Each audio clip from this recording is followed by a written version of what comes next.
I'm your host, Kaylee, and this is Rebel Wellness.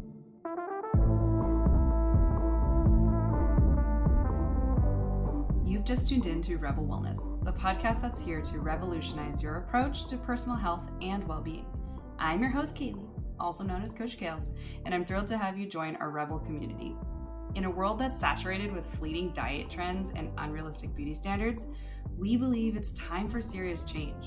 Our mission is simple yet profound: to empower women like you to break free from the confines of today's diet culture and embrace a holistic approach to health that's sustainable for the long haul. If you're like me, you're here to embrace the concept that true well-being encompasses every facet of your life: mind, body, and soul. Rebels believe in aligning our journey with our individual needs and values because a one-size-fits-all approach just simply doesn't cut it anymore. This podcast is your safe space to explore the depths of wellness, guided by myself, experts, real-life stories, and genuine commitment to your growth. You're here to begin your transformative journey, and it's time to discover your own version of balance in your health. Every week, when you tune into Rebel Wellness, we'll learn, grow, and rebel against the polarizing, outdated norms to finally achieve lasting vitality and joy. Because that sounds pretty great, right? Your journey starts now, and I am so excited that you're here.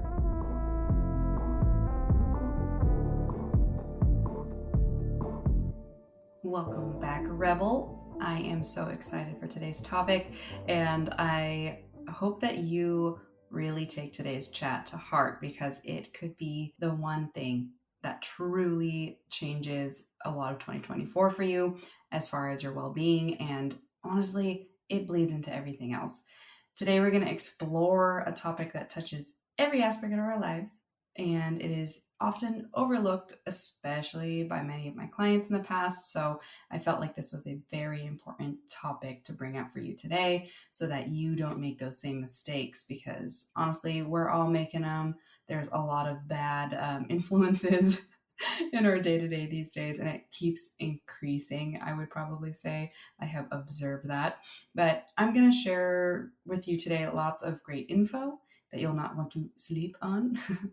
I also think that you're going to gain from today's chat a lot of good understanding of your own unique relation to today's topic and how you can reap the benefits of optimizing your life to support it. So what is this elusive topic?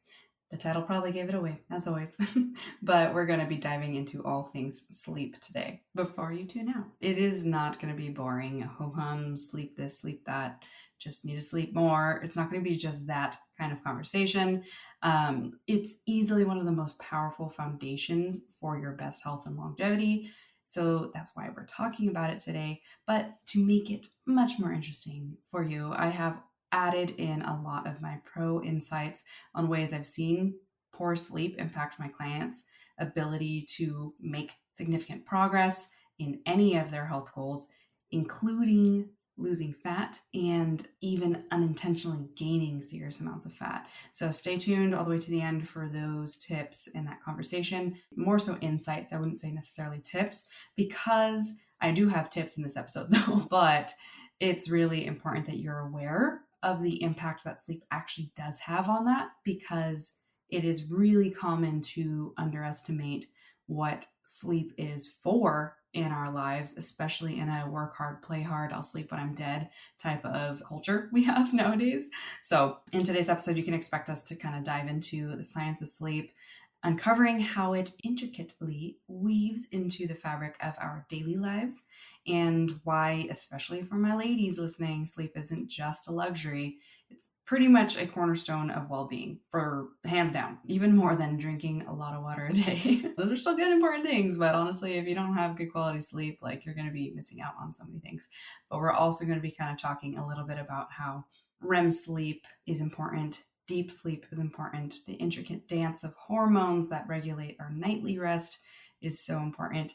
And we're just going to help you better understand and harness the healing power of good quality sleep. So wherever you're tuning in from today, whether you're commuting or you're just waking up and you're having some coffee or tea or whatever, welcome to the show, and sit back, relax, enjoy this conversation. And I hope you can kind of make some mental notes or some physical notes of how to improve your own sleep and maybe reflect on what you think you should be doing better, or maybe in ways that you might be underestimating your current routine and how it might be impacting you currently and how you can optimize it for your 2024 goals or just your longevity goals in general, no matter what year it is. But for the quick usual plug, come join my community on Rebel Wellness Podcast on Instagram or my flagship coaching page at Kaylee Loren. It is no longer at Coach by Kales. I know if you've been listening to my podcast episodes from 2023, I was still using my old original business name when I was dominantly a personal trainer with some nutrition involved. That might be a little bit confusing for you. If you search at Coach by Kales, you're probably going to land on a page that I made to redirect you to Kaylee Loren. But at the same time, come join our newsletter. It is best found at kayleeloren.com or coachkales.com. Either of those will work to get you there.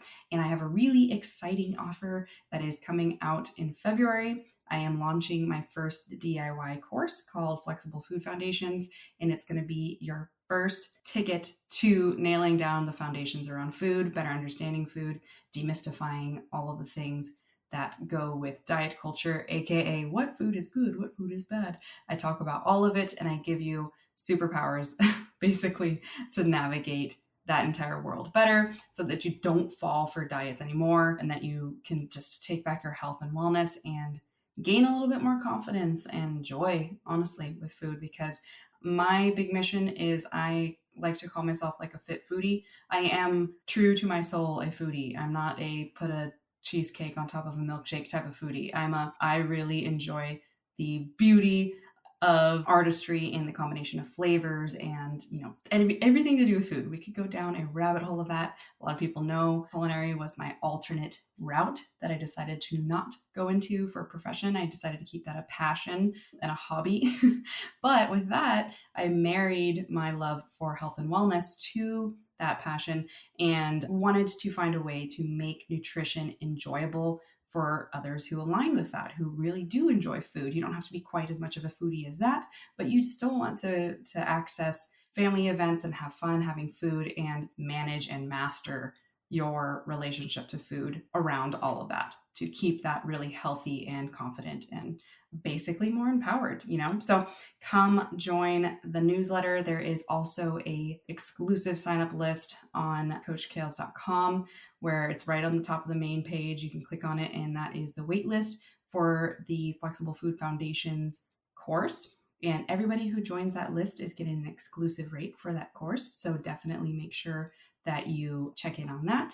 It is going to be a good one, guys. So don't sleep on it. Just with keeping in with today's topic. But without further ado, let's jump into this topic, and I hope that it helps you a lot. All right, girl, let's handle the boring topic first, but it is fascinating for those of you who are kind of interested in the science. As you know, your girl likes to get into some of the science because it is really key. It's so key for understanding your body better. Okay, so let's do a little quickie on modern sleep science. All right, so for a straight up basis, definition of sleep and what it is from a scientific standpoint. Sleep is a state of unconsciousness during which your brain is less responsive to outside stimuli. And this is a time where your body is resting and repairing. That's where we kind of get a little bit of R&R, literally. But it's not just an inactive state. Like you're not just being a potato knocked out, like powered off for up to 8 hours, 9 hours, 10 hours. Your brain and your body have carefully kind of orchestrated these rhythms that ensure that the process is generally an organized matter as you knock out for the night. This allows for restorative sleep, during which your body can detoxify, rebalance, and replenish your hormones, repair damaged cells and tissues, aka getting rid of damaged DNA, making sure you don't get cancer. This is like literally why sleep is so important. And process all the nutrients and even your emotions from the day, memories, flag them in the proper categories, and just straight up rest so your body can really recover. For those of you who are listening that enjoy strength training, sleep is key for repairing those torn muscles that you attacked while working out and making them stronger and repairing them in general for optimal health, as well as getting the right fluids to them and such. Again, all part of recovery. So if you are somebody who's ever overworked out, like overtrained, and not rested well enough, and you wake up feeling like a train hit you, that is usually why, because your body literally did not get to recover. This also happens a lot when people undereat, but we're not going to go into that category or that conversation too much. But it is really important to know that sleep can be the maker or breaker of your progress with strength training or any type of athletic training. It could just be long distance cardio. You're also going to have challenges physically if you don't sleep well enough for these same reasons. So a little bit more on the circadian rhythm. Basically what that is your stages of restorative sleep that are coordinated by your body's internal clock, aka the circadian rhythm. It's a natural 24-hour cycle that's influenced by the amount of light throughout the day, and it's usually aligned with nature cycles of darkness and daylight. So this is why we kind of see in certain seasons, we might get a lot more confused when we hit winter and we have way more days of darkness and less days of daylight. For people who live like where I used to live in the Pacific Northwest, this means like Oregon, Washington, Canada, you're probably dealing with the impacts of way less daylight. I mean, this isn't even to say for the people who like live even further north and get like no daylight. That's a whole extreme version. But for a lot of my US people in Oregon, Washington, even like Montana and Utah and such, you guys are going to have a harder time making like vitamin D, which is a steroid hormone that is important for so many systems in your body. This is why it's always highly recommended by a majority of the practitioners to take 5,000 to 10,000 IUs of vitamin D daily or every other day during the winter and sometimes even fall season, because you are not getting hardly enough sunlight naturally. And this impacts your melatonin production, which is another hormone that is really key for getting into deep sleep, restorative sleep, etc. And they all kind of play with each other. And so that is where we really have to pay attention to different seasons, because the cycles of darkness and daylight are mirrored by our circadian rhythm. The other thing that's really important about the circadian rhythm is that it sends signals to your brain about when it's time to sleep and when it's time to wake up. And you have various hormones, like I had mentioned, and neurotransmitters that play critical roles in the quality of your sleep and the duration of your sleep, etc. So we often see bad sleep quality or not enough hours of quality sleep in people who have more significant hormone imbalances or neurotransmitter imbalances and things like that.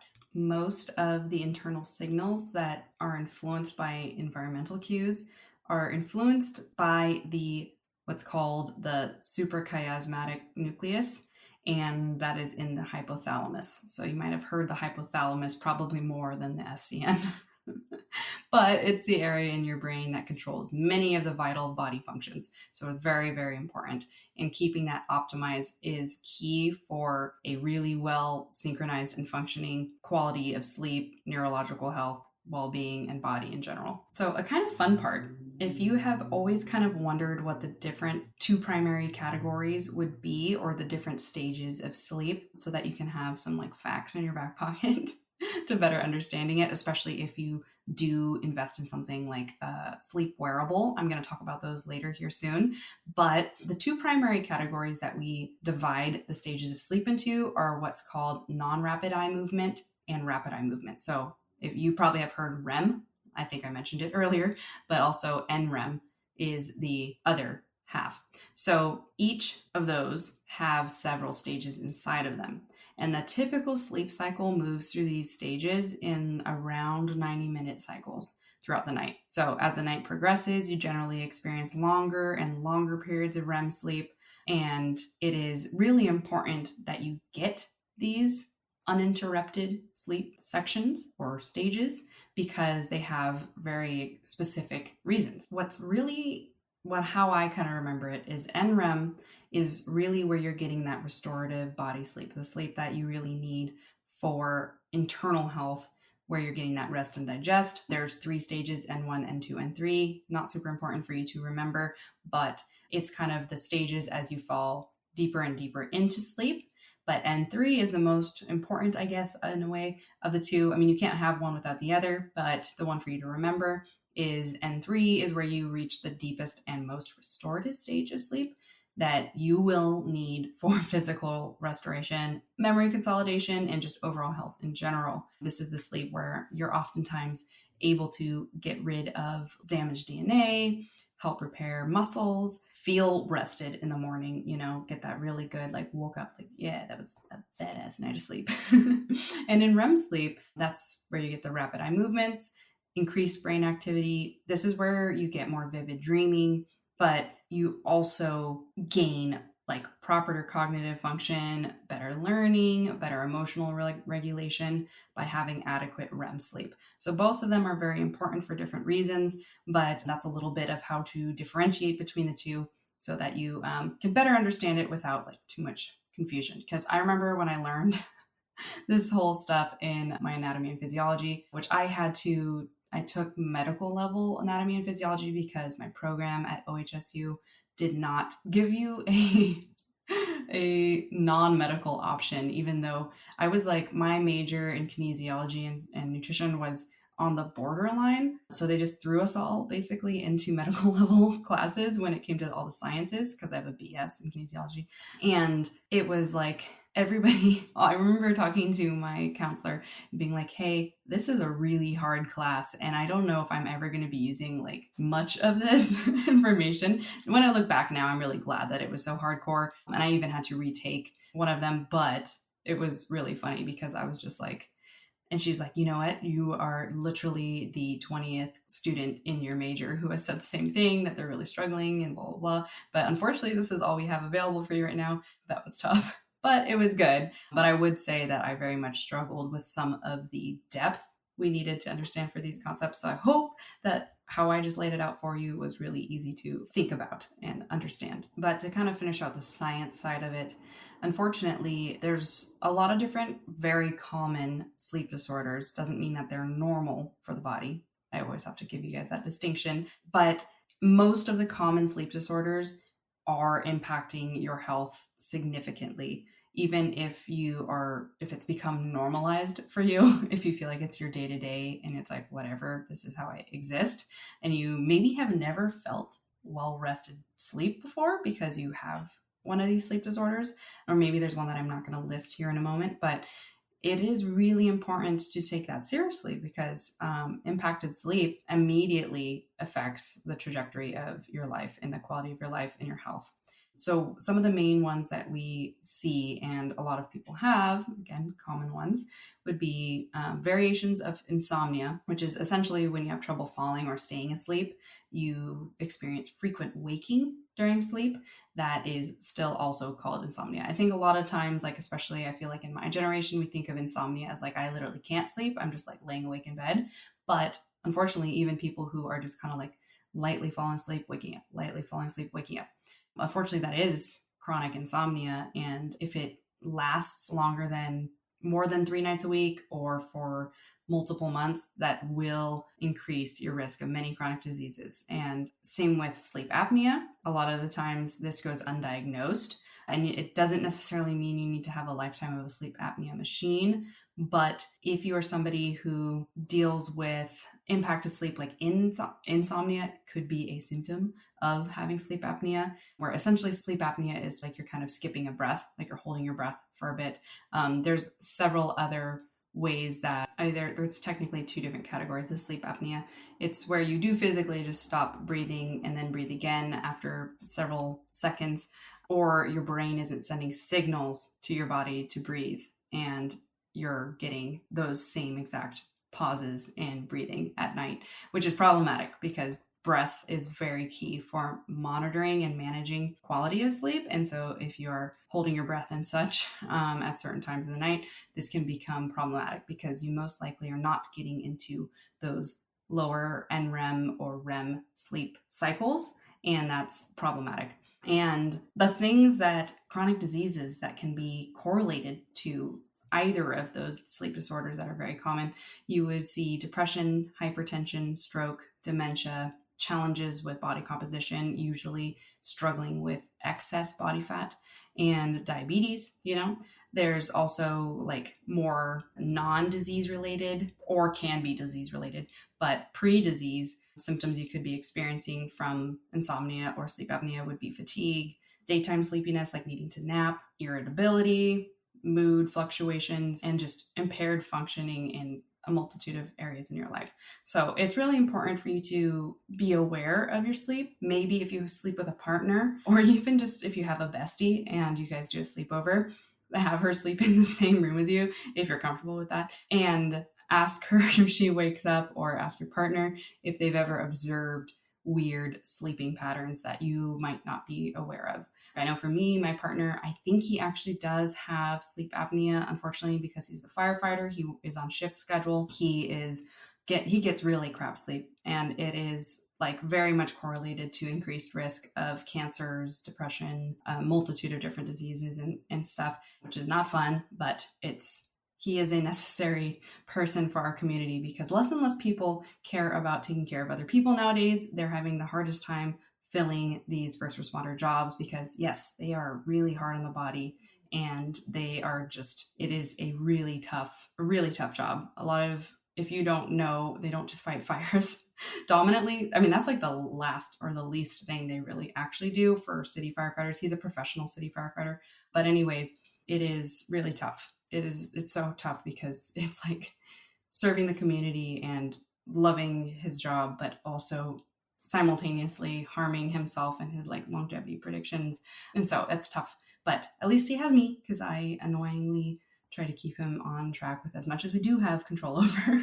But I have noticed that he holds his breath when he sleeps. And more recently, with the fact that his department isn't really taking good care of them, I won't dive into that very much, but essentially he is getting really interrupted sleep constantly, and it is showing up in his health markers as far as like sleep quality. So have somebody who you sleep with, or have somebody sleep near you at least a time or two, and see if anybody notices anything, if you think you might actually have a common sleep disorder like what I just listed.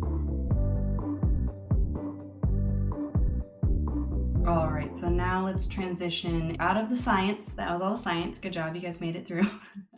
Into how sleep impacts the female body.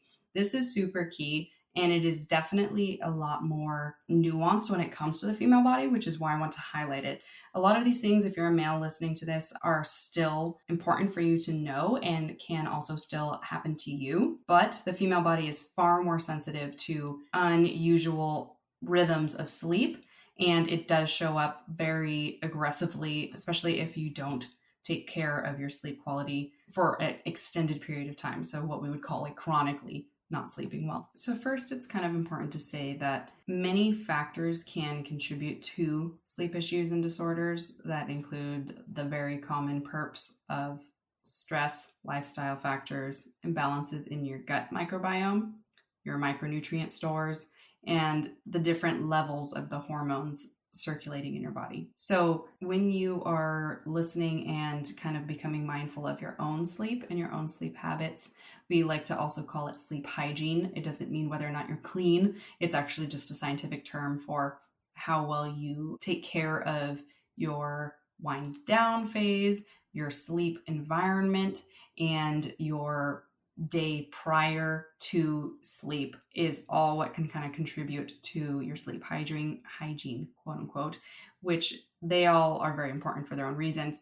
I'm going to give you my top tips for you to consider from what you can do to make your environment the best possible, and then my best tips for winding down. Some of it might be stuff you've already heard before, some of it might be brand new.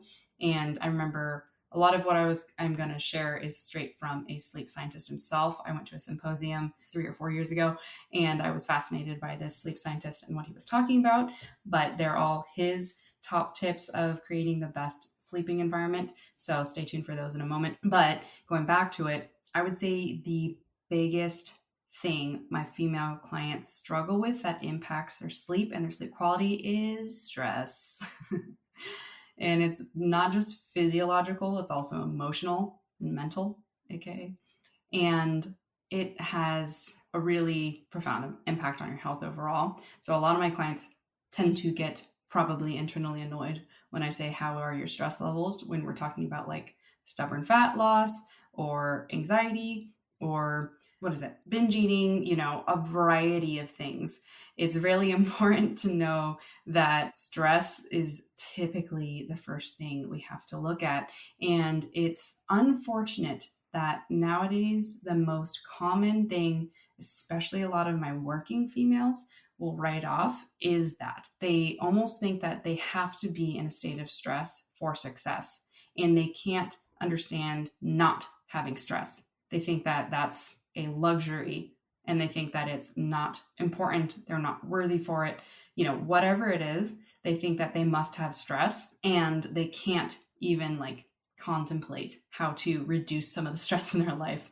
It's also sometimes I feel like people kind of identify with it. I don't know if you have experienced that before yourself, or somebody like that. They identify with being stressed, because that used to be when it was like the boomers and the latchkey kids groups, they were all raised that you are really successful or valuable on this planet if you are stressed and you work a lot. And it's really unfortunate, because most likely majority of them are the ones dealing with a lot of stress disorders, and that's not good for your longevity and your health. You know what I mean? So if you are somebody who lands in that category, I'm going to invite you to consider changing your mind on that a bit, to at least optimize your sleep, because hopefully from today's entire chat you will learn how important sleep quality is. And it's not a sleep when I'm dead kind of thing, because then you'll be dead sooner than later. So I guess you'll get to sleep forever sooner than you think.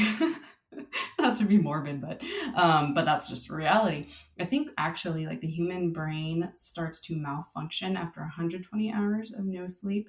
And the max amount you can actually live without sleep is 8 to 11 days. 11 days is the furthest record. I don't know how the hell they study that. Somebody must have just like volunteered themselves as tribute for it, because I would never sacrifice my brain health just for a study like that. But anyways, that is the truth of the longest period of time. And that's not very long. That's barely 2 weeks. So if you are chronically in a sleep deficit because you keep getting worse and worse sleep, like sleep deficit is really interesting. Let's take a second for that.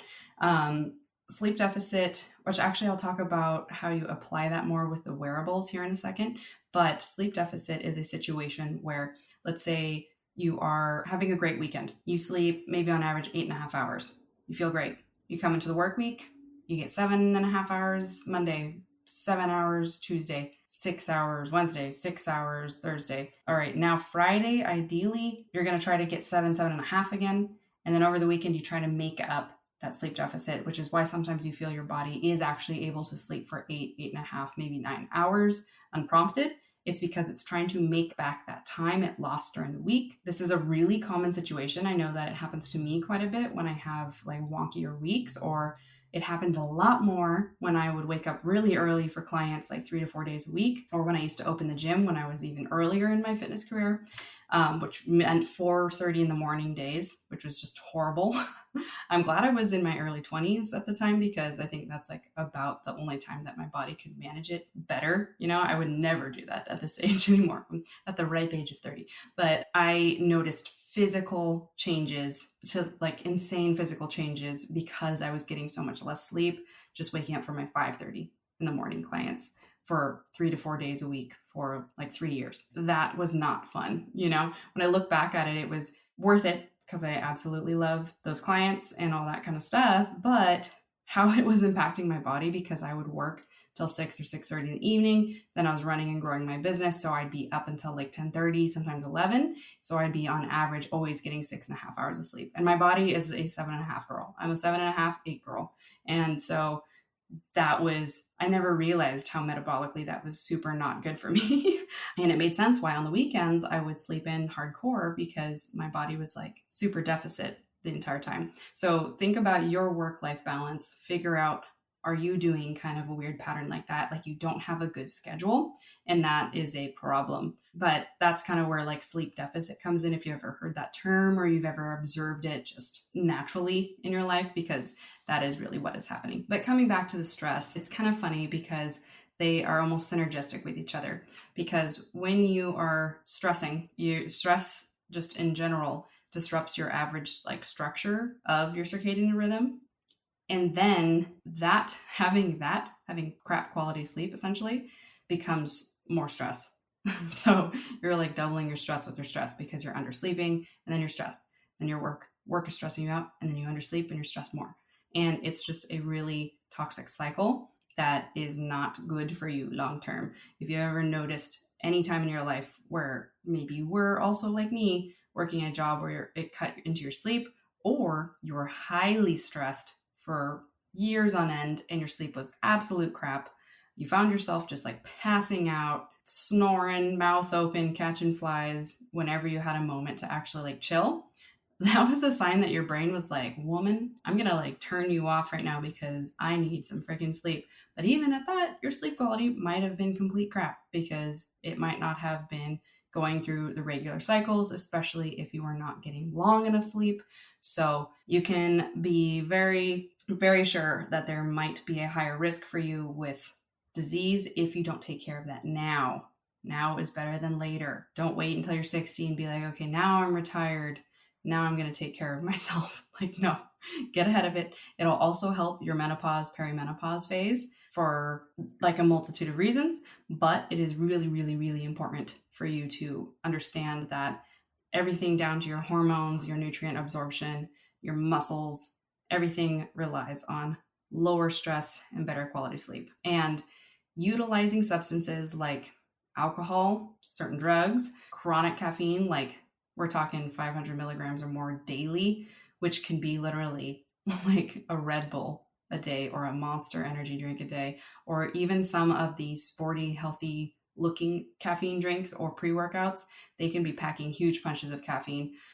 So be very careful of how much caffeine you consume a day, because it can also imbalance your sleep cycles as well. I would say, not anecdotally, this is something that a lot of my clients have observed with our sleep wearables, is I know for a fact, anytime I have alcohol, it can be one glass, guys, one glass of wine, one cocktail, anytime after 4 p.m. into the evening, because I usually go to bed around like 10 or maybe 11 at latest. My sleep will go to absolute crap because my resting heart rate stays elevated too high for too long, which doesn't allow you to get into deeper sleep, which is your better quality sleep, in that first phase of your sleep cycle. So when your heart rate is staying elevated, it can impact your quality of sleep massively, and alcohol always will. Hands down, always will. Even if you're that kind of person who says, I sleep so much better when I have alcohol. Unfortunately, your perception of good quality sleep and probably just knocking the F out should be different.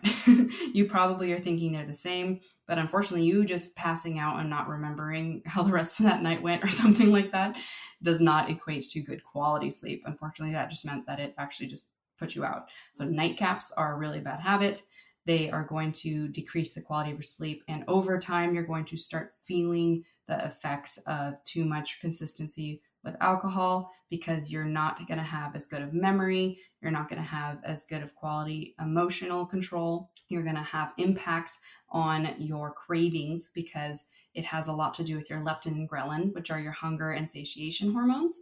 And so long-term usage of even just a glass of wine a night definitely impacts your sleep quality and your brain function, which, I mean, again, like in the alcohol episode, unfortunately, alcohol is a poison, and that is why we get those kind of depressant responses to it.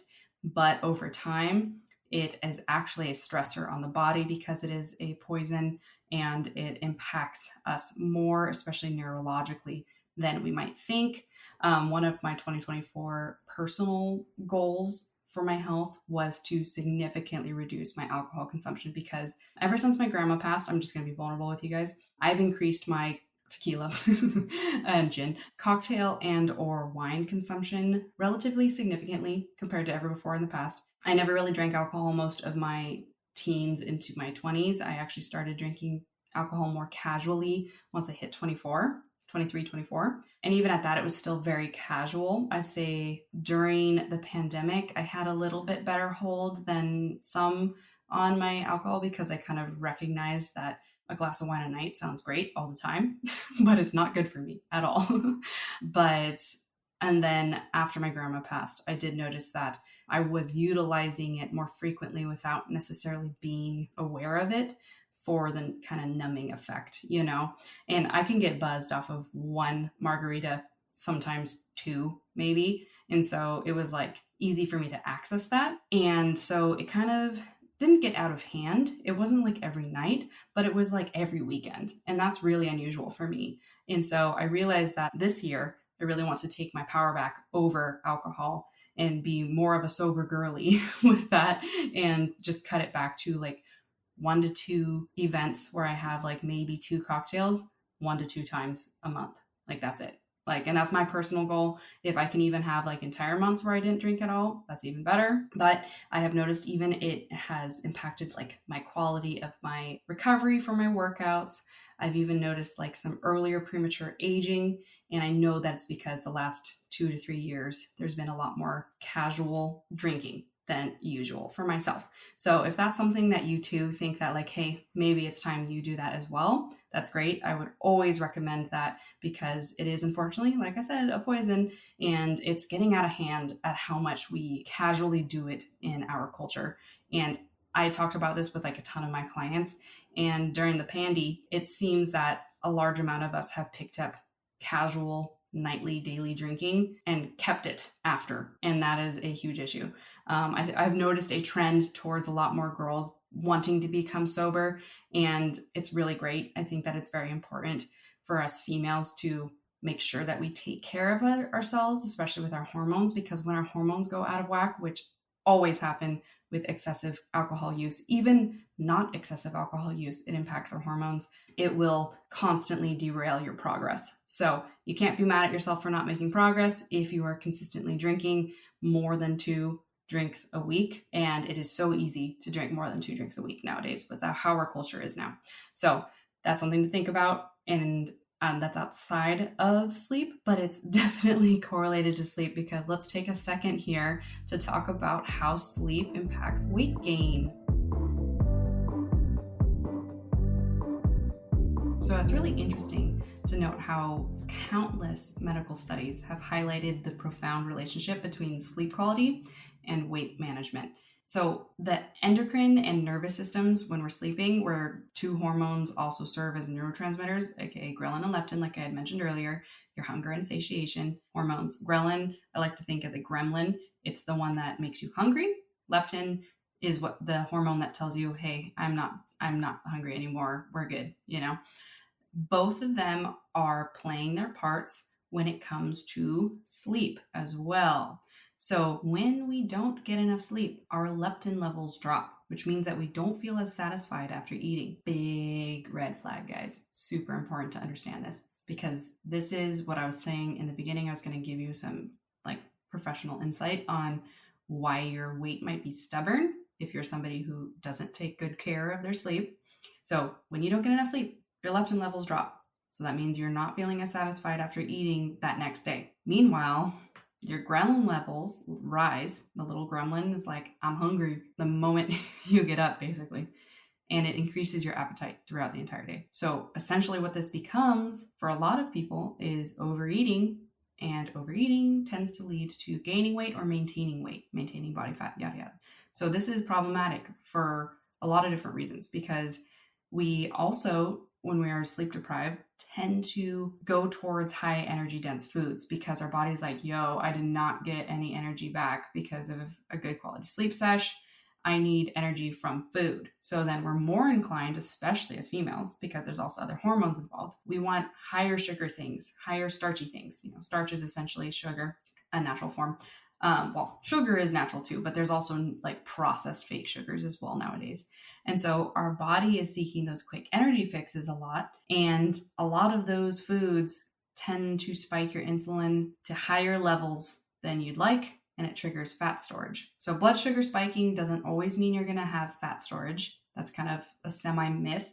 But when it's significantly high and you ate a really caloric energy, aka energy dense food, like a Pop-Tart, you most likely will store some more fat. And this is super problematic because you don't realize that that is happening a lot of the time.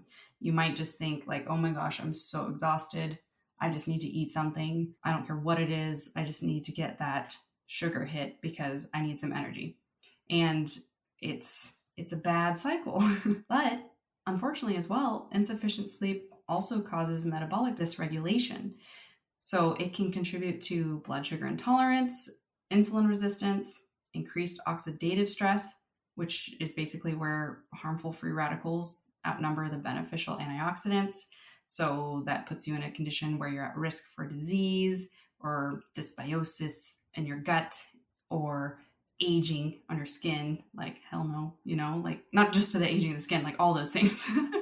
And it long term, the metabolic dysregulation long term leads to poor metabolism, ultimately fat gain, and even diabetes.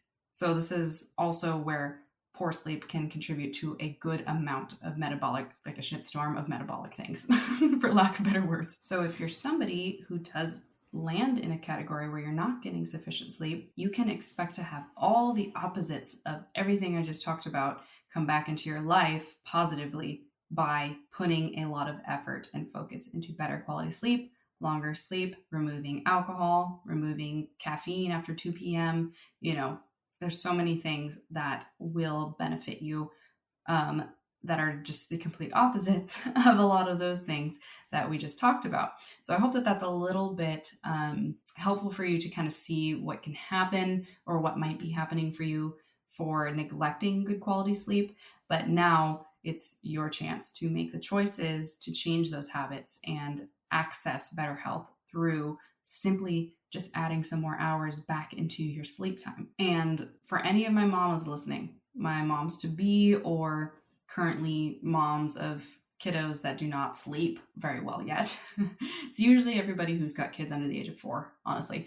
It's kind of just going to be a crappy time for you with your sleep quality. I'm not going to try to give you any advice on how to do better with your sleep other than remove stimulants, try not to have the alcohol when I know that you want to because you're stressed. But kids are going to naturally stress you. That's totally a thing. But there's a lot of good natural supplements and such that you can take, or sleepy teas that can help you decompress and such when your kid is going down for a nap or finally sleeping at night, and working on making a good balanced shift trade, quote unquote, with your partner, or maybe a family member who can come over to help you get a little bit more sleep, or maybe even a friend. Those are the only tips that I can give you, that it's okay to delegate and ask for some help, especially in those early phases of having a tiny, tiny, tiny tot or a newborn in general, because we really underestimate that sleep on our health in the beginning stages. And I've had countless clients just become worried about their health during that time, and that is totally normal. And I would say, yes, that makes sense, but it's short term. It goes by in a blink of an eye. And if you only have that lower quality sleep for the first year, mostly, dominantly, it's really just that newborn first year that is the worst sleep, it'll be okay. If that happens for the rest of your life, it's probably not going to be as okay. So that is where you might want to enlist some help or find where you can get more time to yourself if possible, or just, I guess, become okay with the fact that this is your new life now. But at least you'll be able to understand a little bit more about how to have better quality sleep and what to pay attention to, yada yada. Okay, so let's shift into good sleep hygiene for better quality sleep. So again, like I said, sleep hygiene doesn't mean you took a good shower, unless that is something that calms you down, then that is a great thing to do. But I'm going to go through a little list of some of the top things I think you should think about optimizing if you want to have like your best quality sleep possible.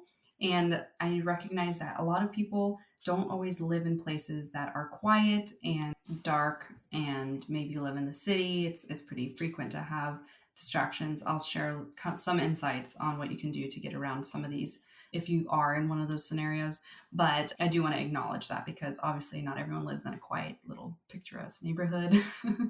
And oftentimes many people do have families or partners or roommates, and you don't have a lot of control over the noise around you, or maybe you do, also similar to like my partner, you're in a shift job where you are woken up kind of outside of your control several times a week. So when you are home, though, your bedroom is your sleep cave. You make that baby as optimized for sleep as possible. I mean, your bedroom should literally just be the best place that you want to wind down and sleep. We spend nearly a third of our life sleeping, for most of us. And it's super important to prioritize everything you spend a large portion of your life on. I remember one of my old bosses said you spend the most on the places you spend the most time in your house. So your kitchen, your bedroom, sometimes your bathroom. If you do have like a stay-at-home office or something, of course, that's important. If you are somebody who is working from home for good now, and you have not invested in a better, healthy, ergonomic workspace, what are you doing? It is no longer casual anymore. You need to get yourself a good sit-stand desk. You need to have a good like elevated monitor situation. They're really cheap on Amazon. Even sit-stand desks now are quite cheap. They're under $200 now. And it is very important for you to invest in a good chair. I cannot tell you guys how many people are still sitting in like wooden chairs from their kitchen table or just really cheap IKEA or something work chairs. And those are all right-ish, but then you should probably spend a little bit more time standing periodically throughout your workday. This is where a sit-stand desk comes in. But if you have not invested in your workspace, like the basic foundation things of your workspace, very key to do that. Make that a 2024 goal. Because I know so many people who are still using their janky setup from the pandemic when they were thinking that this was a casual thing, and then their work went either hybrid or consistently still work from home. And it's like, okay, the jig is up. You need to actually make this now a workspace. And a lot of people can actually write off a lot of it. Sometimes you might just have to inquire with your workplace if they did force you to work from home full time now. You should usually get some sort of stipend or reimbursement. Or if they don't, it's a worthwhile investment for your health. Again, sometimes it's important to just invest in your health. And so that's something to consider in that little side tangent there. But anyways, coming back to your bedroom, you need to get a real good quality mattress. If you're still sleeping on the same mattress and it's been over like 8 to 10 years, that's usually the lifespan of a mattress. It's time to get a new one. You want to make sure that you are a like soft firm, more towards firm. Too soft can be problematic for the body long term and like your sleep quality, and too firm can also impact your sleep quality. So if your mattress is actually impacting your sleep quality, it's worthwhile for you to invest in a better mattress. Sometimes that sounds silly, but it's actually a very common issue I've had with a lot of clients. That, and if you have a partner that's noisy, it is not weird to sleep separately. If that's not an option for you, then get yourself some good earplugs, or they make a variety of different good sleepwear for noise cancellation. I usually actually have to sleep with some white noise, not an aggressive amount, but I actually just have my like air purifier running on the low, and that helps because plain old silence just doesn't work for me because I hear everything that is not silence at some point in the night. And the other thing that's important, the sleep scientist said that ideally absolute silence is best, but I think it's really unrealistic, right? And if there's one thing that's not optimal, and that's white noise, like a fan or an actual white noise machine or a humidifier, I would prefer you do something like that than leave the TV on or any of that stuff. That does bring me though to that point.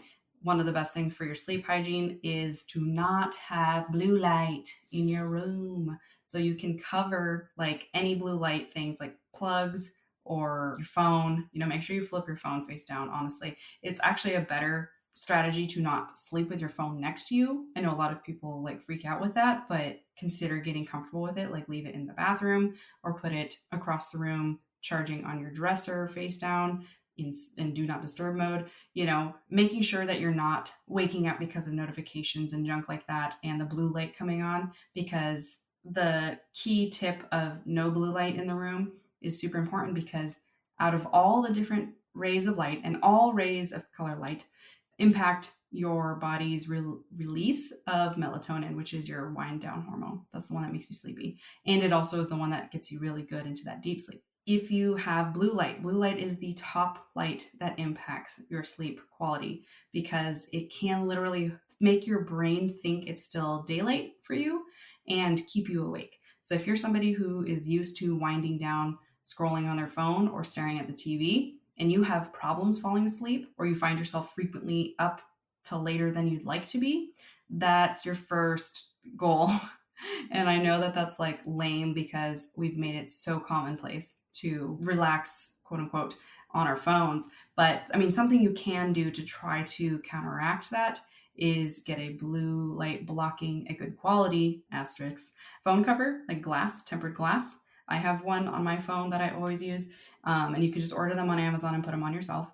And blue light blocking glasses if you want to double time it. And you can also make sure that your phone is on nighttime routine. If it's an iPhone, I don't know what Androids have, but you can put it into where it reduces the blue light at night as well. That's for those people who just cannot not scroll at night or something like that. But it is important to note that a really good sleep hygiene habit is to not do that, at least leading 30 minutes to the time you would like to fall asleep. So I would get out of the habit of just chilling out until you feel sleepy and ready to go to bed and you're just tired of your TV show or whatever. You should make it more about this is 30 minutes before I actually want to sleep, and keep all the warm lights on. Maybe just lay in bed with a candle, that's warm light.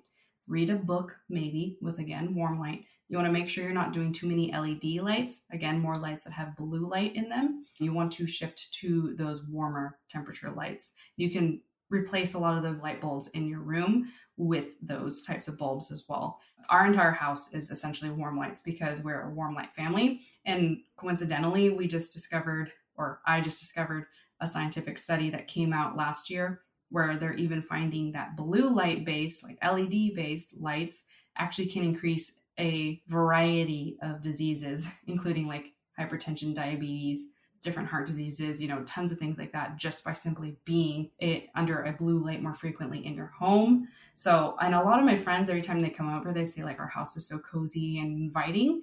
I think it's legitimately, maybe some of the decorations impact it, but I think it's legitimately because all we have is warm light in our house. So something to consider for you as well if you want to kind of improve your home is turn all the lights into warm lights, change all the bulbs. And I think that might be a good thing for you and your health and your family's health, maybe even getting your kids to kind of get sleepier faster and stuff too, if you struggle with that.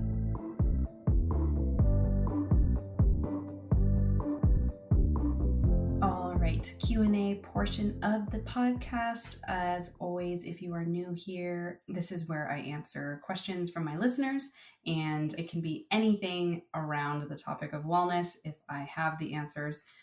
So today's question was asked by Melanie. She submitted it via the Rebel Wellness Podcast Instagram. So if you have a question, just send it to me there. Easy peasy, lemon squeezy. She asked me, what are the top 3 supplements that I would recommend everybody use? So, of course, I am not a doctor, but I am a certified nutritionist, so I am qualified to give suggestions of nutritional supplements, not prescriptions, so it's very different. But I would have to say the top 3 things I usually would like to see my clients begin using when they're trying to work on their overall micronutrients and health in general is magnesium. We are almost all of us, especially in the US, are magnesium deficient. Magnesium is a cofactor to over 500 systems in our body. It is extremely important and it's kind of underrated. It's getting a lot more attention lately, I have noticed, which is great, but we have not really incorporated it into our supplement stacks historically as we should now. Unfortunately, a lot of our farmland, and I live in the middle of a lot of it, so I very dominantly see it firsthand. But at the same time, my grandma was born and raised on a farm, so I learned a lot about like soil, good quality soil, what it looks like and all that kind of stuff, and what it takes to have good quality soil from her.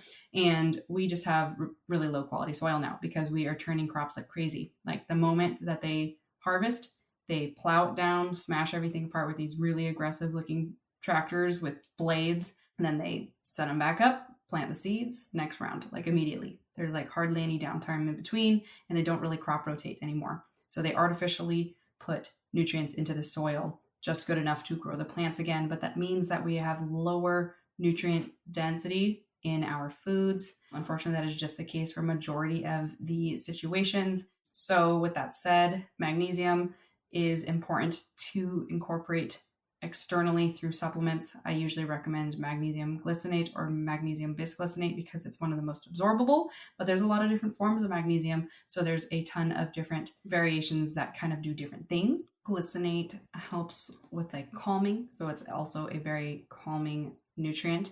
It can help with your sleep quality, which is very applicable to today's topic. And it can also help regulate and manage depression and anxiety. If you are low in magnesium, you can be experiencing those more often, and that's very common. Another variation is magnesium taurate. And that's for more heart, blood sugar regulation, blood pressure, and inflammation.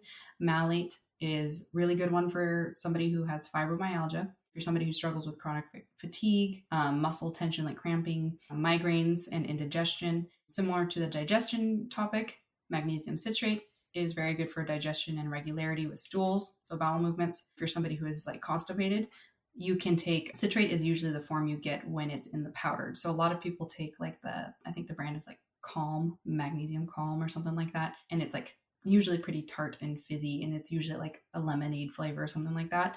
That's usually magnesium citrate.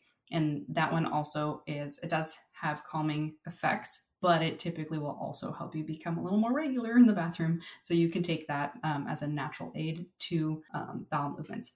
And the last one worth noting is magnesium oxide, which can be used for heartburn and constipation. But there's a reason why a lot of the time when women are dealing with preeclampsia or things like that during pregnancy, they will give them an IV drip of magnesium to help that go away. That's because magnesium manages a lot of your blood pressure and a lot of those symptoms that come along with that. So if you are somebody who's like prepping to be pregnant again or whatnot, it's very important that you consider adding a good amount of magnesium into your supplement stack, quote unquote. And I usually would say a good quality recommendation that I usually follow based off of a lot of the practitioners, female doctors that I follow for women's health, anywhere from 200 milligrams to 600 milligrams a day is a good therapeutic dose of magnesium. Sometimes when you have PMS, so those days leading up to bleed day of your cycle, you will do well to have like 300 up to 600 milligrams of magnesium a day to help counter potential of really hardcore cramps. So if you're somebody who gets a lot of cramping, that is a good supplement for that as well. So the other supplement I would recommend is a good quality omega-3. You're going to want to find one that has a good ratio of EPA to DHA. I think it's usually a 2-to-1 ratio you like to see of EPA to DHA. Those are components to omega-3s, and you want to find a very good quality omega-3. So a lot of these, all of these supplements I'm recommending today are on my website. If you go to coachgales.com and you click on the Amazon link, you will be able to see all my best supplement recommendations and the companies that I trust that I also have linked as there as well. And the last supplement that I think is very essential that everybody have is an electrolyte supplement. And a lot of people probably thought I was going to say like vitamin D3. That is a good one too, but not everybody necessarily needs it if they're taking or eating enough food and getting enough sunlight. So I usually like to actually say an electrolyte is one of the key things to have as a weekly supplement, especially if you're somebody who partakes in sweating things. We actually usually lose up to a pint to 2 pints of water when we sleep because we naturally sweat when we sleep, even if we don't realize it. Some more than others, especially if you're somebody who has like a thyroid disorder and you get extra sweaty at night. You really need to replenish those electrolytes, and those are a combination of micronutrients, including magnesium. It's usually magnesium, sodium, potassium, calcium, and chloride. Those are your typical electrolyte groups of nutrients, and we are usually very deficient in them nowadays as well. So I actually have several of my favorite ones I have listed because I get asked this question all the time. Which electrolytes do I like and trust? No, it's not Liquid IV, and it's not Element.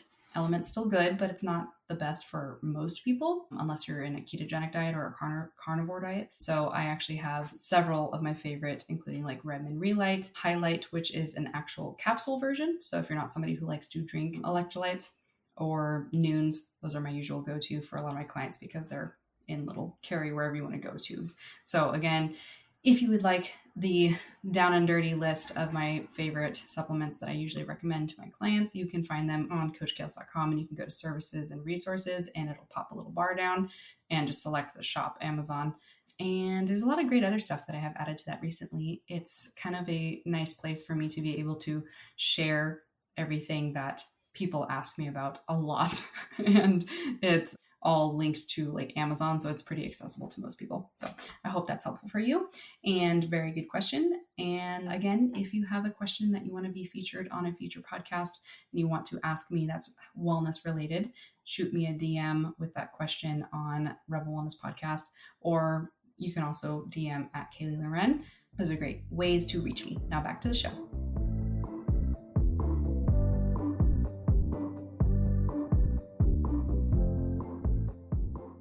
Okay, so just going back over the list, we want it dark, we want a good mattress, we want the blue lights away and the sound not distracting. You also need the temperature to be between, the optimal temperature for sleeping is anywhere from 67 to 68 degrees. That's the optimal sleeping temperature. Some people, especially people who run hotter, and 65 could be better for you, but anything higher than that is going to impact you when you get into the sleep zone where your metabolism fires up and you get hotter. So there's mechanisms in your sleep cycle. I didn't talk about them too much, but especially with the female body, when we are shifting around the different sleep cycles, we get an increase in body temperature, usually towards like, if you go to bed around like 10 or 11, you're usually going to have this temperature increase around 2 a.m. to 5 a.m. And that is oftentimes where we're actually burning fat. If we're trying to be in a fat burn zone, we burn fat at sleep. That's the other way that not having good sleep impacts our fat loss. And it also is just a time where there's a lot more metabolic activity going on that is going to be interfered with if your room is hot, because now you're going to be extra hot. And I don't know if this has ever happened to you before, when you're like deep in the winter and you've been like, my house used to be 70, I'm freezing. And then you go to sleep and now you're like sweating your balls off at the middle of the morning because you wake up because it's extra hot now because your body's also hot. So that's why it's ideal when you go to sleep to actually be at a slightly colder temperature to keep you asleep, because inevitably you are going to get hotter at some point of your sleep cycle. Also, going back to the light thing real quick, I forgot to mention, it's important if you get a lot of like light bleeding through your windows, if you have shutters or whatever, to consider getting like blackout curtains in your bedroom, or any way of blacking out those where the light's coming through, because it could be impairing your ability to fall asleep again as well, because of the lights that are used out in the city or the neighborhood wherever you live. And I know for me, this was an issue, well, for both me and my partner, because we have these like tiny little 3 square windows that are above in the side of our room. And unfortunately, a new like apartment complex came in across the street, and they use really bright LED lights, and it just like lit up those squares at night. And it is like impossible to sleep when they're open. So we had to invest in some blackout style roller curtains. I mean, I went a little bit fancier and got like the mechanical kind that where I can like push a little button and it rolls up and down off Amazon. But that's just kind of a good tip. If you have weird windows in your house that you can't quote unquote cover, there's customizable sized orderable drapes and or shades. Yeah, that's the word, shades on Amazon or wherever you want to shop for them, and get the type that like fully filters out or blocks out light, because it's really, really key to just literally be in a cave. Like, try to make your room a sort of cold cave and have really comfy blankets. Another good thing that is a sleep hygiene tip is a lot of people suggest you sleep in lighter pajamas to naked. You also tend to get the best quality sleep when you sleep naked because of the temperature regulation. But at the same time, if you're somebody who has excessive blankets and things like that, and you tend to wake up in the night hot, or you have to like stick a leg out or something like that, you might have better success wearing maybe like some Spanx shorts and like a light t-shirt or nothing at all, and see how you sleep then. A lot of people who sleep hot, quote unquote, they sleep the best naked, and that's typically a good practice for better quality sleep. The final part to it is less about like a tangible thing to do in your room, but more of a technique that is a good, like different techniques that are good practices before bedtime, similar to like being around warm light or candlelight, aka the same thing. Various relaxation techniques can be really helpful for you before bedtime to wind down and allow your body to have that melatonin production to calm you down and get you sleepy. So like I mentioned before, you could do, if you get relaxed, by like warm baths or warm showers, depending on where you are. If you have the luxury of taking baths frequently, that is a really great way to kind of take time away from screens and get yourself to be like a little bit calmed down. Another good practice can be stretching or foam rolling. If you leave a foam roller near your bed and make it a routine to at least do a little bit of full body rolling, or at least roll out your back and your hamstrings, your glutes, and your quads. Those are really good things to do as a relaxation technique. Doing like a child's pose and doing some nose breathing or box breathing, where you breathe in 4 seconds, hold 4 seconds, breathe out 4 seconds, hold 4 seconds, and repeat. You can work on that all the way up to 8 seconds. It's tough, but it's not impossible, and it's actually very helpful for massaging your vagal nerve, which is a lot to do with your wind down. So you could even just lay in bed and do that breathing technique, and it is a very good way to get you to like really get into that rest and digest phase or status. Sleep time is also a really good time if you are having a hard time moving away from TV shows or scrolling on your phone. Maybe just think of a cutoff time for electronics. Usually, ideally, an hour to 2 hours before bed is best. But if we're being realistic, an hour to 30 minutes before bed is better, than not. And I usually like to tell my clients that some things like having a good book, like a fiction book that's like enjoyable to read, and reading it at night to wind down is good, unless you're somebody who gets too into the book and can't wind down. That's also a very common problem. So know thyself, I guess, in that situation. But some people also like taking this time to journal, like journal as a wind down thing, because there's no blue light involved. You know what I mean? So keep your journal by your bed and kind of shed some thoughts or some gratitude and intentions for the next day or the week or whatever. Those are really great habits. If you're somebody who's always having a hard time involving journaling into your life, before bed is a really great time because you're about to do like nothing. So it's not like you're going to get distracted because you have to go to sleep, unless you're that sleepy. So, that's good. But like the last other optional idea thing is just winding down and hanging out with your partner, having some chats. If you have somebody that you go to sleep with, just plan to have at least 20 minutes before bed where you just kind of chat about your day, reflect on some things. Maybe it's a good opportunity to offload some things you didn't get to talk about earlier, especially if you have kids. This is a great time for parents to have a little time to each other. And there's other things you can also do before bed that might help your stress levels and connection with your partner in general, if you catch my drift. So there's a good amount of options of non-electronic related things that will massively improve your quality of sleep if you just do them. Okay, I would say that sleep as the foundation to actually getting good quality health is it's absolutely the biggest thing that a lot of my clients who fail to make progress struggle with, because they never take it seriously when we talk about it. And I just want to tell my clients in the beginning, if they don't nail down a stricter sleep schedule, we shouldn't bother with any other health habits because they just won't line up. Like I said before, the way it impacts even our hormones for our hunger is going to sabotage you when you're trying to eat better or consume less calories or follow macros, because your body's going to naturally want more calories than normal, and it's not going to have the hormone that tells it that it's satiated and it's going to want sugar, you know, and so you're going to be shooting yourself in the foot, really, when it comes to it, if you don't take care of your sleep, if you have a fat loss goal or just health goal in general. So if there's anything you take away from today's chat, it's that sleep is way more important than any other thing that you could be thinking about with your health. And if that makes you feel a little intimidated because it's hard for you to prioritize your sleep, then this is a really good thing for you to sit on and mull over and try to strategize ways that you can do better for yourself.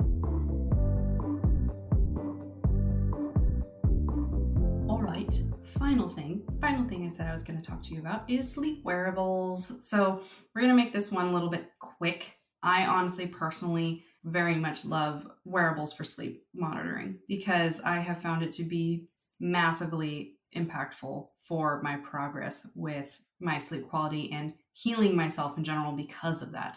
I wanted to monitor my sleep because I knew that I wasn't taking it as seriously as I should have, and I wasn't understanding the impacts of my lifestyle habits and how they were impacting my sleep. I knew something was off, but I didn't have like the data to really know. There are so many wearables for a multitude of health things now that it is a little bit overwhelming. And honestly, I think a lot of them are not so necessary. I think like blood glucose monitoring, like those continuous glucose monitors, can be helpful for people who are struggling with like prediabetes or just simply want to spend like 3 months learning how food impacts their blood sugar. Other than that, they're kind of useless and overhyped, in my straight up opinion, and they're expensive. You know what I mean? So if you had to invest in a wearable for some sort of health monitoring, I would absolutely invest in a sleep monitoring wearable. And my favorite one is legitimately Aura, Oura, Aura rings. I am not affiliated with them at all. Actually, one of my clients used to work for them, but that's only recently. And I had an Aura ring for the last 2 years before I even knew her. So it's my favorite sleep wearable because I don't wear watches or anything on my wrist when I sleep. I don't like it. I tried to. I had a Whoop band for a long time. That was actually the first thing that I used because I wanted my sleep science as well. Amazing product, very in-depth, especially for its data tracking and the interface that it had. It was very sciencey, very sports performance oriented. So it's not for everyone. I used it back, I think, when the second gen came out into the third gen. So I used it for about a year. And then I just decided I was tired of wearing another thing on my wrist because I don't have to, but I choose to wear an Apple Watch throughout my workday because I need it, because I'm in session with clients and I don't like having my phone on me. And my Apple Watch allows me to like see if somebody's calling me on emergency or, you know, whatever. Keep track of time is the main one. But anyways, before I had my Apple Watch, I had a Polar band, which is mostly heart rate tracking because I used to like to track my workouts on it. But I never use Apple Watches for sleep because A, the watch face lights up and it wakes me up, and B, I don't like wearing things on my wrist. So that's where I went to look for the Aura ring, and I took it a little more seriously, even though it is quite an investment of a product. But it has like paid for itself tenfold for me and my clients that have also decided to try it to manage their sleep. And it is really interesting because the amount of information that it is able to kind of gather and make accessible for you to start learning is really great. It's more than just how long you're asleep. It also helps you better understand like your restfulness, like how good of quality your sleep was, where your heart rate was all day long. Essentially, I wear my Aura ring all day long because it's just a ring on my finger. It's really easy to keep on. It was weird at first. I will say I'm never a person who wears rings, so it was really weird to get used to. But once I got used to it, now it's weird to not have it on kind of thing. And the charging, like the battery life is like 5 to 6 days. Like I charge it, it charges up in like an hour and then it lasts for like 6 days, which is really great. I love it because when I go on like weekend trips, I don't have to worry about bringing the charger because I know it's not going to die. Whereas like, you know, your Apple Watch dies in like 2 minutes. But I love that it also tracks your body temperature because it gives you a lot of insights in not only, like for me, I'm still a menstruating female, I'm premenopausal. It helps me learn my cycle. It helps me track if I'm having a healthy cycle. I can tell by my body temperature if I didn't ovulate that month. Not that I'm trying for babies right now, but non-ovulation is a sign of a lot of different things. It also points towards like too much stress, So I like to keep track of that because if you don't ovulate, you don't often get the benefits of as much progesterone because you have a shorter luteal phase, and then not having as much progesterone over time can put you in a position where you're in what's called estrogen dominance. You've probably heard that many times before, either just being in the wellness space or from my podcast. And that is a position where you can gain more and more fat or have really stubborn fat. So there's a lot of good insights that you can get from simply just tracking your body temperature, and the Aura Ring does it for you all day long.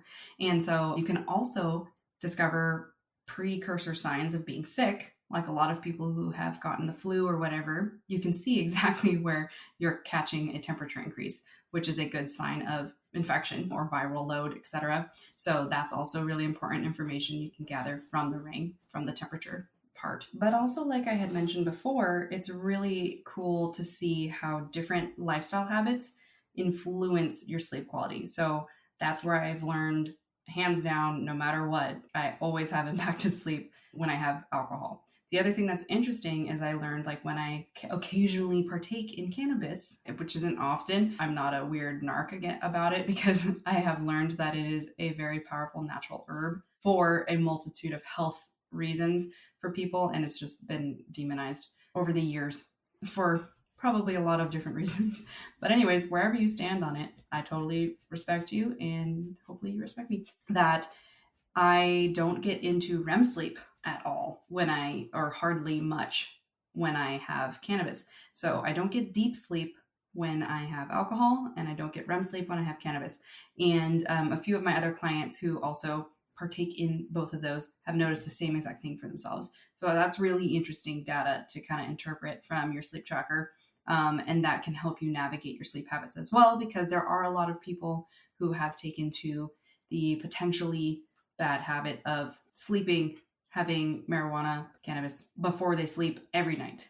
And that also has its own problems as well, even though it's not quite as toxic as alcohol. So those are things that are really important to consider for if you are somebody who's trying to optimize your sleep. But the other thing I really love about the Aura Ring is it really teaches you about your sleep deficit.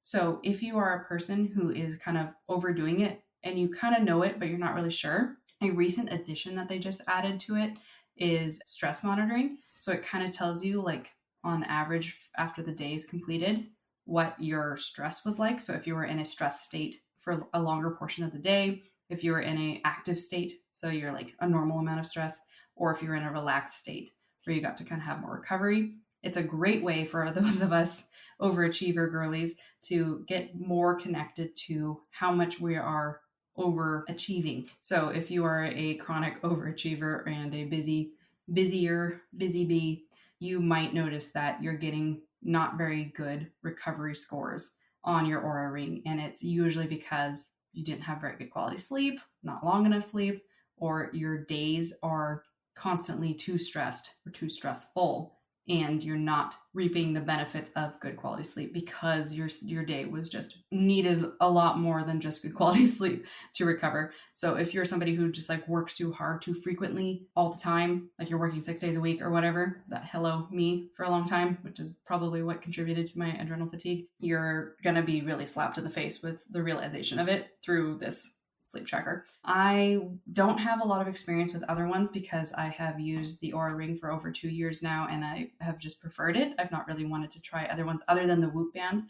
I would say the Whoop is great, especially if you are an athlete at any capacity, even if you're like a hobbyist, long distance runner, mountain biker, or whatever. The Whoop can be awesome for you, and it is top tier technology. It's been formulated and created by some amazing, huge brains in the sports performance world and sleep quality world and all of that. And they're the ones who kind of brought a lot more light to the HRV tracking, heart rate variability, which is a really important marker for your health and longevity as well. So all that to say, if you're somebody who is kind of feeling a little disconnected, has been kind of on the fence about whether or not they want to do a sleep wearable to kind of see how they're doing, and they don't really want to go through like a sleep study or something like that, which a lot of the times the sleep studies are not very conclusive. I have had a few clients go through the stereotypical sleep study route and not have any good conclusions or results brought to them by these sleep studyists, doctors, And so sometimes it's kind of more about looking into your lifestyle, as we talked about so much today, and making those changes to actually optimize it, because you are the only one who has power over a lot of these habits, right? A lot of the stuff we talked about today is not somebody else's responsibility. It's your own. And we just always have to be radically responsible for our health. And this is a really important conversation to have. I didn't get to have it last year in our first year, but we're starting off 2024 with easily one of the most important chats that we could ever have.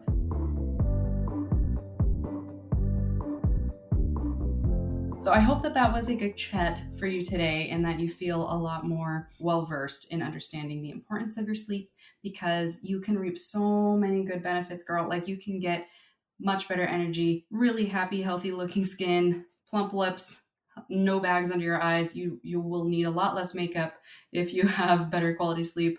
Your hair will be better. Your joints will feel better. Your workouts will recover better. Your body composition will be better. There's just so many things that you're going to improve if you just focus on sleep. So, and that's just like, they just kind of fall into place naturally. So if all you did was focus on your sleep the next month, you might get a lot of the things you're trying to do with products and supplements and shit and achieve that on your own without all of that. So anyways, I hope that that was empowering for you today, and that you take the time to optimize your own sleep, because I know that my life has improved exponentially since I've been able to put a lot more effort and intention into better quality sleep. And for me, that did look like cutting back on work. And it was really hard for me to do that at first. But now I hold really tight boundaries around my hours and my sleep. So if this was the permission you needed to do that for yourself, I give you permission. Prioritize your sleep, girl. Okay, so I hope that you share this episode with somebody you know who doesn't sleep well or who keeps throwing sleep in the back of their car and hoping that they'll be able to ignore it for a while until they get around to it. I think that we really underestimate this topic today, and I'm so glad that you stayed through this entire episode and listened to the whole thing, because I know that the topic just doesn't sound very interesting, but I hope that I made it interesting for you today. But as always, celebrate your strength and nourishment, walk with confidence, and I will catch you next week on another episode of Rebel Wellness.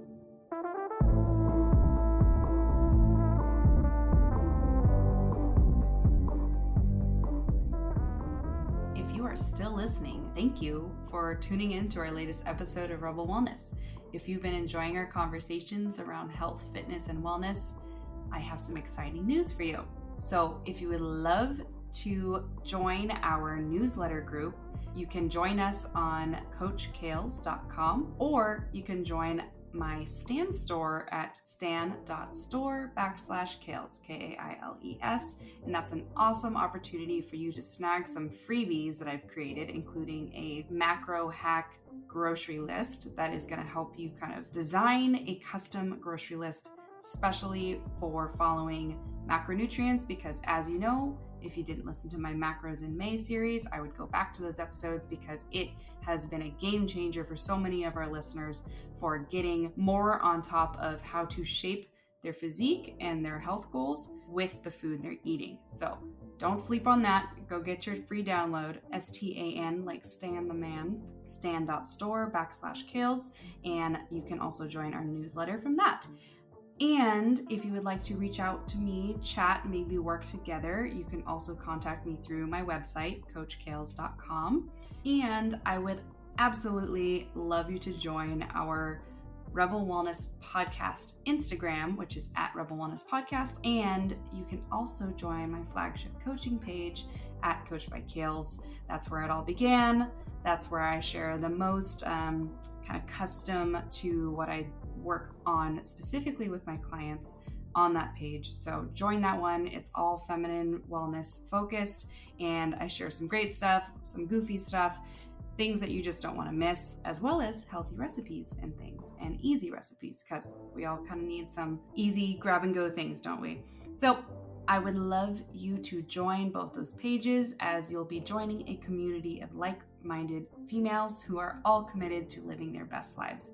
So hit that follow button. And I would love if you felt the need to share and rate our podcast. We would love that. Anyways, thanks for listening, and I hope to catch you next Sunday, or say hello on the gram.